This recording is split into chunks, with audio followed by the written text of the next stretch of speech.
to lead the Islanders to a season sweep of the Rangers. Matthew Schaefer backs up his claims. In an interview with former Entourage star Kevin Connolly, Matthew Schaefer said, "We're going to beat the Rangers every time we play them, just 1 hour after being selected by the Islanders." Schaefer's four-leg parlay cashed Thursday night when he scored at Madison Square Garden to help the Islanders to a 2-1 loss to the Rangers that was their first time sweeping the season series since 2017-18.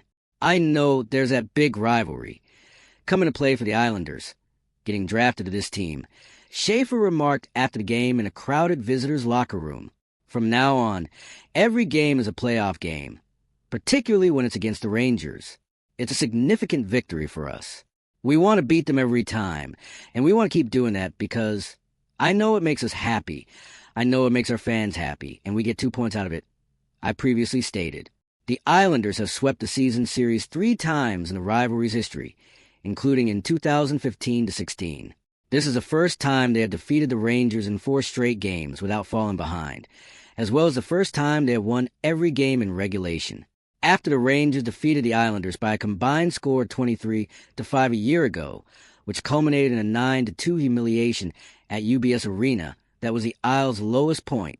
That is delicious revenge. Captain Andersley remarked, "I think we owed them one. We didn't have a good year. I believe we balanced things out." From the moment the lottery balls fell in perfect order for their 3.5% chance of securing the number 1 overall pick and the rights to choose Schaefer, it has been all Islanders ever since.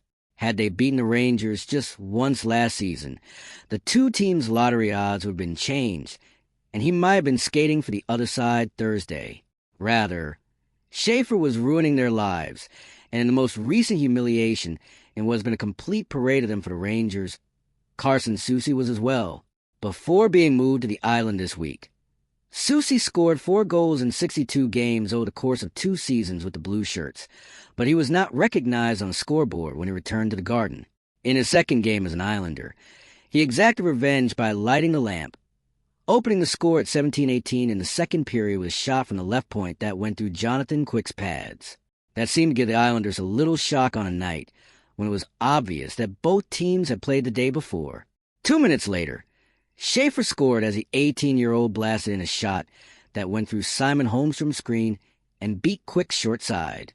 He tied Bobby, or for second place on the all-time defenseman goal scoring chart for 18-year-olds with his 14th goal of the season. Who is that? Schaefer made light of, or who debuted 41 years prior to his birth. From then, the Rangers did more than just lie down. Early in the third period, Mika Zibanejad's one-timer from the left circle reduced the margin to 2-1.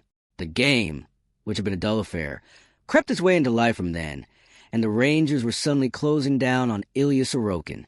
Gabe Perreault had 2 grade A opportunities at the doorstep that the goalie denied.